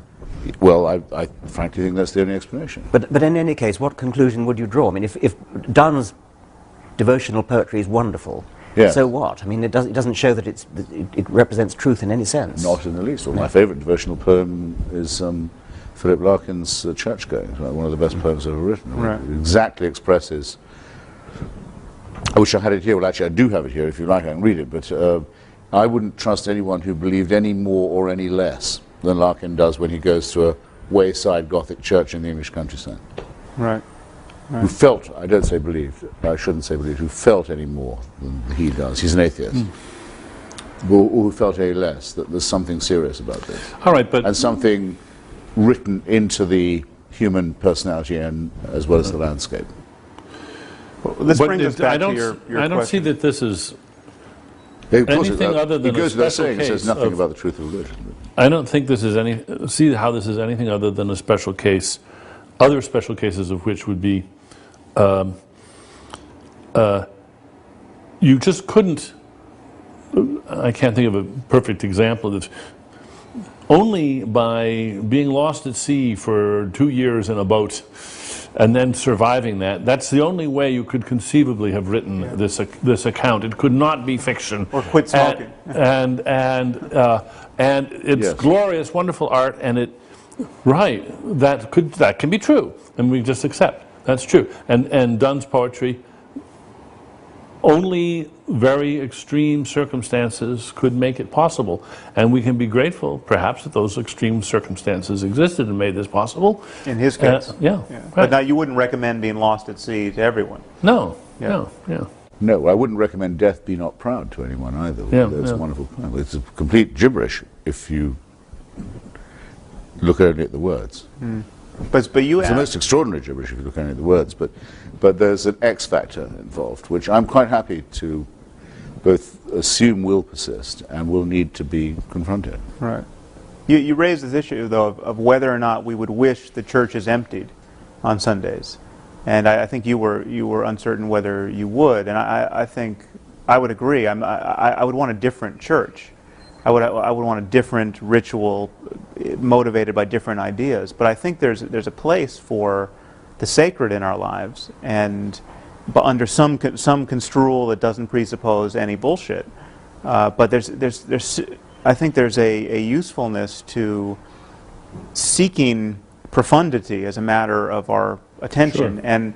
and our neglect of this area, I think, as atheists, at times makes even our craziest opponents seem wiser than we are. And I mean, take someone like Sayyid Qutb, who's as crazy as it gets. I mean, Osama bin Laden's favorite philosopher, but he came out to Greeley, Colorado, I think it was around 1950, Yes. and spent a year in America, and noticed that all his American hosts were spending all their time gossiping about movie stars and trimming their hedges and coveting each other's automobiles, and he came to believe that America was or the West was so trivial in its preoccupations and so materialistic that it had to be destroyed. Now, this shouldn't be construed as giving any credence to his worldview, but he has a point. There is something trivial and horrible Yes. about the day-to-day fascinations of most of us and most people most of the time. There's a difference between kind of really using your attention wisely in a meaningful way and our perpetual distraction. And traditionally, only religion has tried to enunciate and clarify that difference. And I think that's that's a lapse in our. I think you've made that point, and we've accepted it, Sam. Yeah. And I think that's. I mean, as going back to the thing about whether we like to see churches empty, I think I would like to see churches empty. What I wouldn't like to see, however, is ignorance of the Bible, No, because you cannot understand literature without knowing the Bible. You can't understand art. You can't understand music. Yeah. There are all sorts of things you can't understand for historical reasons. But those historical reasons you can't wipe out. They're there. And so even if you don't actually go to church and pray, you've got to understand what it meant to people to pray and why they did it and what these verses in the Bible mean and what this... But is it only that? Just the retrospective kind of historical appreciation of our you could more than just ancestors' appreciate ignorance? it. You can lose yourself in it, just as you can lose yourself in a work of fiction Right. without actually believing that the characters are real. But you're sure you want to see the churches empty? You can't imagine a variety of churches, maybe by their lights an extremely denatured church, a church which has ritual and loyalty and common cause and purpose, yeah, okay. but and even And music. and music, and they sing Yes. the songs and Yes. they do the rituals, Yes. but where the irrationality has simply been laundered out. Okay, yeah. So you go to those places for funerals and weddings and Yes, and you have and beautiful also poetry and perhaps music.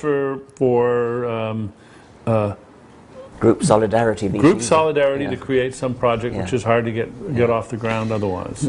I think there's one more tiny thing. I mean, I haven't been tempted to go to churches, and that's very, very small point, but I mean, one reason that makes it very easy to keep me out of it is the use of the New English Bible instead of the James one. Yes. I mean, there's really no point. I can't say where anyone goes, and I can see how people stay away. No. They've thrown away all the poetry, a pearl richer than all their tribe. Absolutely. Right, yeah. They don't even know what they've got. It's terrible. If I was a lapsed Catholic and I brooded about how I wanted my funeral to be, which is not something I would. Want the Latin Mass. Yes, absolutely. Well, but, I mean, there's another issue there, which of course is that when it becomes I want a proper intelligible, tridentine. when it becomes intelligible, the nonsense becomes more transparent, and so if it's in Latin, it can survive much better. It's rather like a camouflaged insect. It can get through the barriers because you can't see it. And whereas when it's translated into not just English but modern English, you can see it for what it is. But now, seriously, then, do you therefore delight in the fact that churches are modernizing their texts and using the... No, I don't. It's an aesthetic point. No, I don't. No. That's the worst of both worlds. I think it seems to Yes. me. Right. And we should be grateful for it.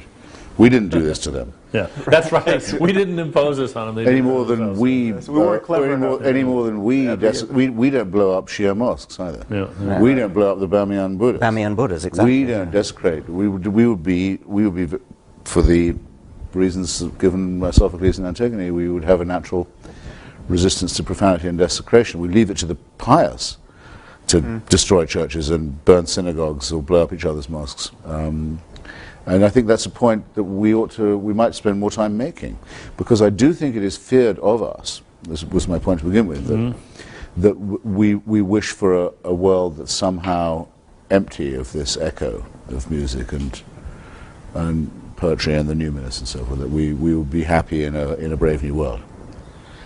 And since I don't think it's true of any of us, it's not. It's a point one might spend a bit more time making. That the howling wilderness of nothingness is much more likely to result from holy war, or religious conflict or theocracy, than it is from a proper secularism, which would therefore, I think, have to not just allow or leave or tolerate or condescend to or patronize, but actually, in a sense, welcome the persistence of something like faith. I feel I've put it better now than I did at the beginning. Unintelligently there. I think. What do you mean something like faith? Yeah, and how like faith? Something like the belief that there must be more than we can know. Well, that's fine. Dennett believes that. That's not faith. Sure. Yeah. I mean, we know there's more than we presently know. Well, that was my original point in saying if we could find a way of enforcing the distinction between the numinous and the superstitious, we would be doing something culturally quite important.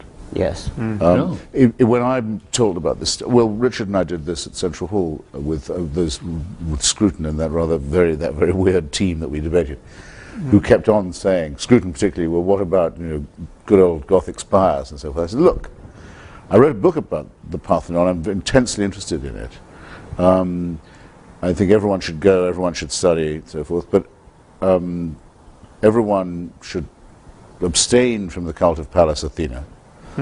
Everyone should realize that probably what that sculptural frieze that's so beautiful describes may involve some human sacrifices. Athenian imperialism wasn't all that pretty even under Pericles. So the great cultural project, in other words, may very well be to rescue what we have of the art and aesthetic of religion while discarding the supernatural. And I think acknowledging the evil that was part of its creation in the first place. That is, we can't condone the beliefs and practices of those Aztecs, but we can stand in awe of and want to preserve their architecture and many other features of their culture, but not their practices and not their beliefs. I once did a British radio program called Desert Island Discs, where you have to go on and choose your 6 records which you take to a desert island and talk about it. And one of the ones I chose was Bach, Mache dich mein Herz rein. Oh, yeah. It's wonderful, Beautiful sacred music. And the woman questioning me couldn't understand why I would wish to have this piece of music. Pious beautiful music, and its beauty is indeed enhanced by knowing what it means. I mean, Yes. but you still don't actually have to believe it. It's like reading fiction. Exactly. You can lose yourself in fiction and be totally moved to tears by it. Yes. But nobody would ever say you've got to believe that this person existed and that the sadness that you feel really Yes. reflected something that actually happened. Yes, like the Bishop of Dublin who preached a sermon against Swift and said that he'd read every book of Gulliver's Travels, and for his part he didn't believe a word of them. Yes, yes. So that's the locus classicus, I think, of all that. Well, clearly we're not cultural vandals, but maybe we should think of the way in which so many people suspect that that's what we are. Yes. If I would accept one criticism that these people make, or one suspicion that I suspect they harbour, or fear that they may have, I think that might be the one. Yes. Right. That it would be all chromium and steel and...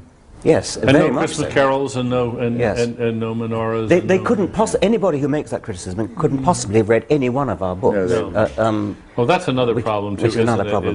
Is the people that, of course, this isn't just our books; it's so many books. Yes. People don't read them; they just read the reviews and then they decide that's what the book. We're about to have the Christmas Wars again, of course, and this being the last day of September, yeah, you can feel it all coming on. But I always, whenever it comes up, when I go on any of these shows to discuss it, I say it was Oliver Cromwell who cut down the Christmas trees and forbade. Yeah. It was the Puritan Protestants, the ancestors of the Yes. American It's the- fundamentalists, who it's said the Bamian Christmas Buddhas would be again. blasphemy. Yeah. Yeah. Yes. Do at least respect your own traditions, because I do. Yes. I think Yes. Cromwell was a great man in many other ways as well. Right. This is actually a pagan festival. Well, we were all outed with our Christmas trees last year. Yes, we Yeah. had our. Did I you have see not the that? slightest problem with Christmas No, trees. no. No, we had our Christmas card with our Yeah. pictures of It's us. a good old Norse booze up, and why the hell not? Well, but it's not just that. I mean, we I have like solstices as much as the next person. we have an annual Christmas Carol party where we sing the music and all the music with all the words and not the secular And Christmas why stuff. not? Yes. And it's just glorious stuff. That part of the Christian story is fantastic. Yeah. It's just a beautiful tale, and you can love every inch of it. I without once at lunch was next to the lady who was our opponent at that debate in London, Rabbi Neuberger. Rabbi Neuberger, and she asked me whether I said grace in New College when I happened to be senior fellow, and I said, of course I say grace, it's a matter of simple courtesy. And she was furious. Oh, really? That I should somehow be so hypocritical as to say grace. And I could only say, well, look, it may mean something to you, but it means absolutely nothing to me. This is a Latin formula which has some history, and I appreciate history. Freddie Eyre, the philosopher, also used to say grace. And what he said was, I won't utter falsehoods, but I have no objection to uttering meaningless statements. Yes. Right, that's very good. Yeah. The Wickham professor. Yes. The Wickham logical, professor, yes. Professor, Yeah. was an old friend. Did we answer your question on Islam? I don't know. I think it's... Well, I'll ask a related question.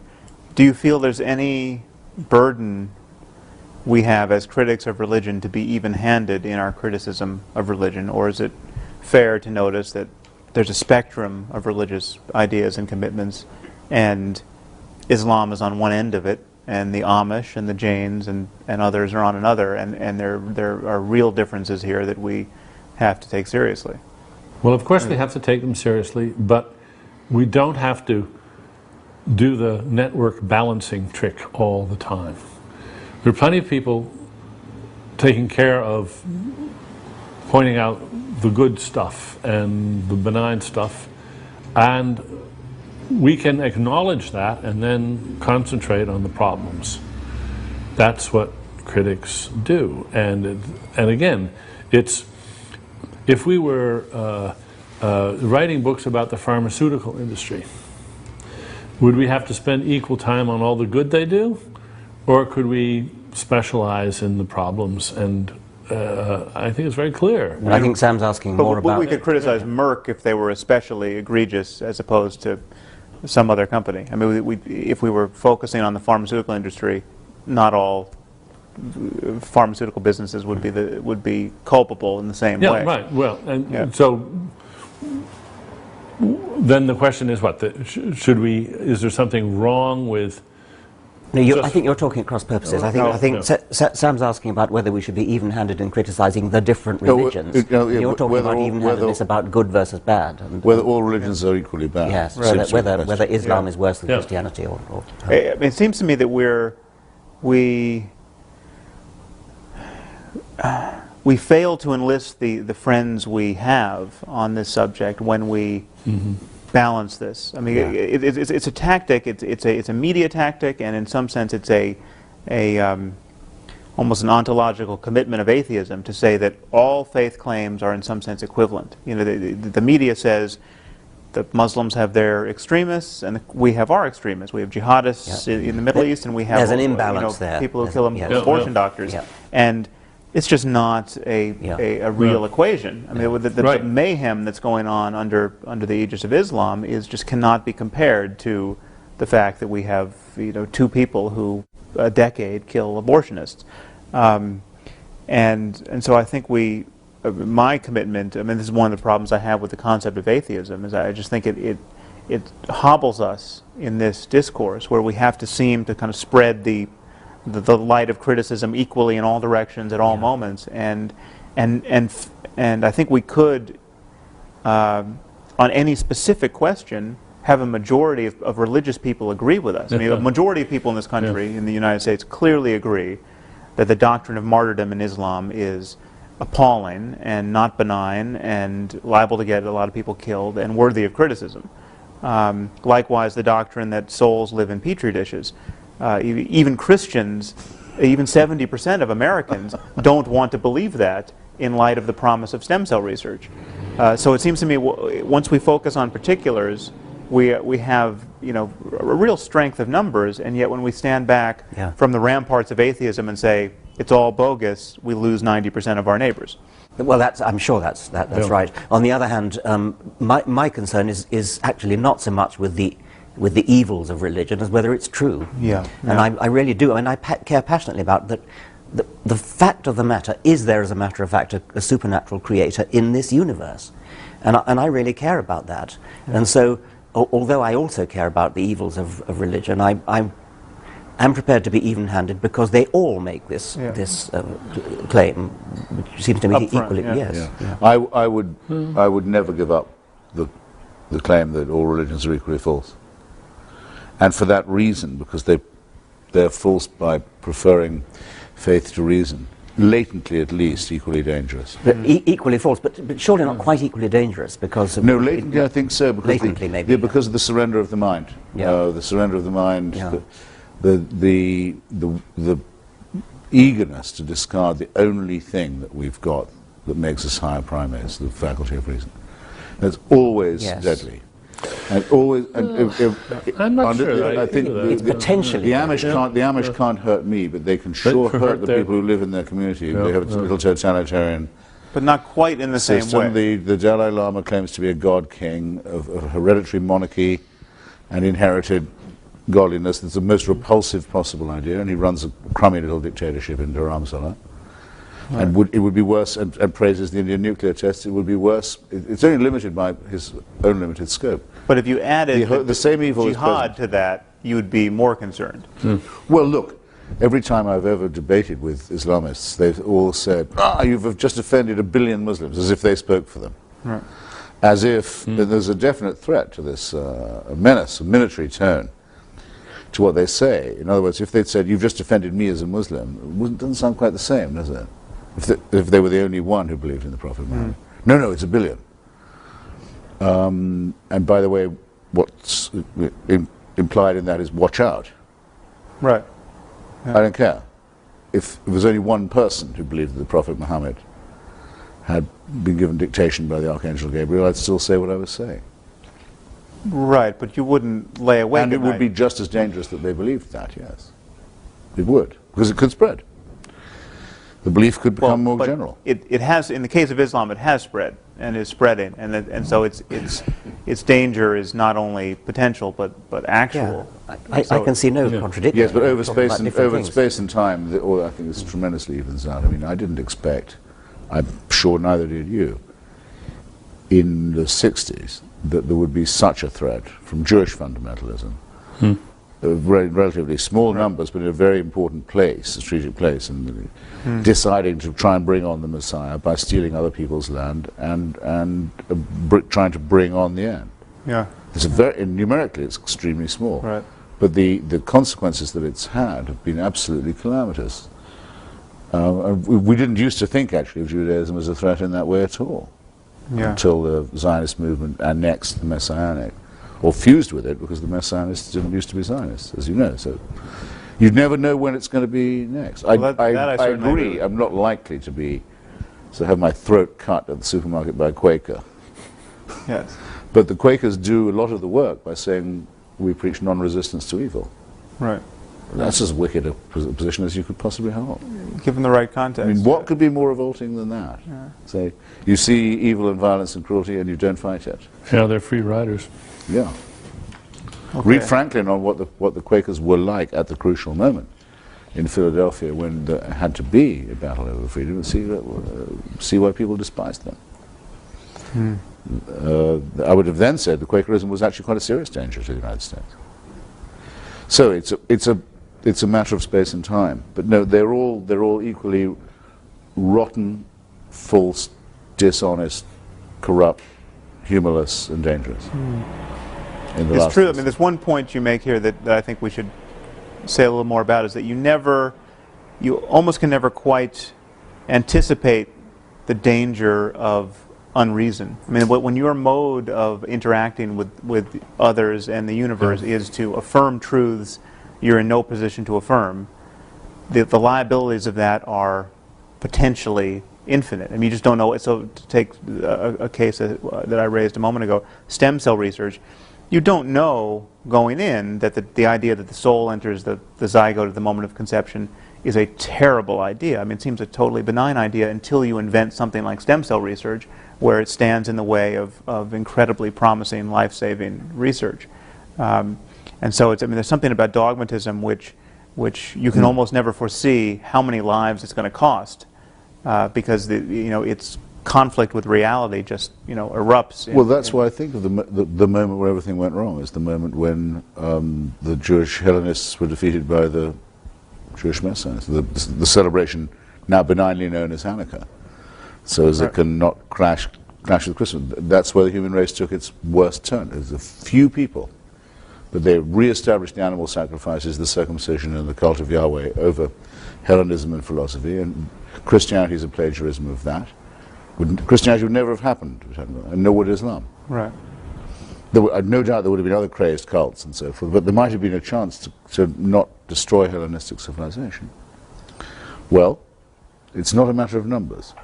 It's a matter of, if I may say so, memes and infections, which will spread very fast. Of course, I would have certainly said in the 1930s that the Catholic Church was the most deadly organization because of its alliance with fascism, which was explicit and open and sordid. Much the most dangerous church, but I would not now say that the Pope is the most dangerous of the religious authorities. It's no question that Islam is the most dangerous religion, and partly because it doesn't have a papacy that can tell it to stop something and make an edict saying control. By all means, yes. But I would still have to say that Judaism is the root of the problem. Although it's only the root of the problem in light of the Muslim fixation on that land. If the Muslims didn't care about Palestine, we could have the settlers trying to usher in the Messiah all they want. There'd be no issue. It's only the conflict of claims on that real estate. This is just to say that well, both sides both sides are at fault, but the only reason why 200,000 settlers could potentially precipitate a global conflict is because there are 1 billion people who really care whether those settlers tear down the Al-Aqsa Mosque. Which it's their dream to do. Yeah. Because they have the belief that one part of the globe is holier than another. Right. Than which no belief could be more insane or irrational or indecent. And so just a few of them holding that view and having the power to make it real is enough to risk a civilizational conflict which civilization could lose. I mean, I think we'll be very lucky if we get through this conflict without a nuclear exchange. Actually, I think that's a very good topic. What are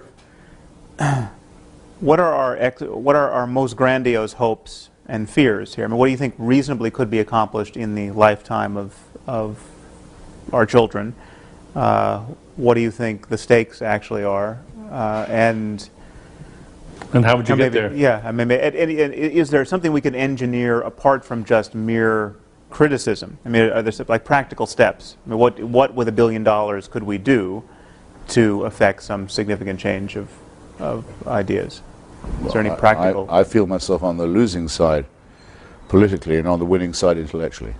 I mean, that's just you don't see anything to do. In the current zeitgeist, I don't think we would be accused of undue conceit if we said of ourselves, or didn't mind it being said of us, that we've been opening and carrying forward and largely winning an argument that's been neglected for too long. And that certainly in the United States and Britain at this moment, that's true, it seems to me. But in global terms, I think we're absolutely in a tiny, dwindling minority that's going to be defeated by the forces of theocracy. Which will probably you're betting against us. No, I think they're going to end up by destroying civilization. I've long thought so. Well, of course, you may be right, but not without a because it can be a single catastrophe. Because that's my big disagreement with Professor Dawkins, is that I think it's us plus the 82nd Airborne and the 101st who are the real fighters for secularism at the moment, the ones who are really fighting the main enemy. So in what sense do you disagree on that? And I think probably among secularists that must be considered the most eccentric position you could possibly hold. That's a tooth fairy belief among most people. That I believe it to be an absolute fact. It is only because of the willingness of the United States to combat and confront theocracy that we have a chance of beating it. Our arguments are absolutely of no relevance in that respect. No, you may have many more takers, although not on the territory of Iraq. I mean, it may be that we need the 82nd Airborne to fight a different war in a different place for the same purpose, for the stated purpose. Voila, by all means, there are reservations to be expressed by me, which I happily give you. But in principle, I think it's a very important recognition. Unfortunately, we're running out of time. And possibly tape. I think we've had a wonderful discussion. Yeah, great. And thank you Got a lot to think about. very much. Yeah.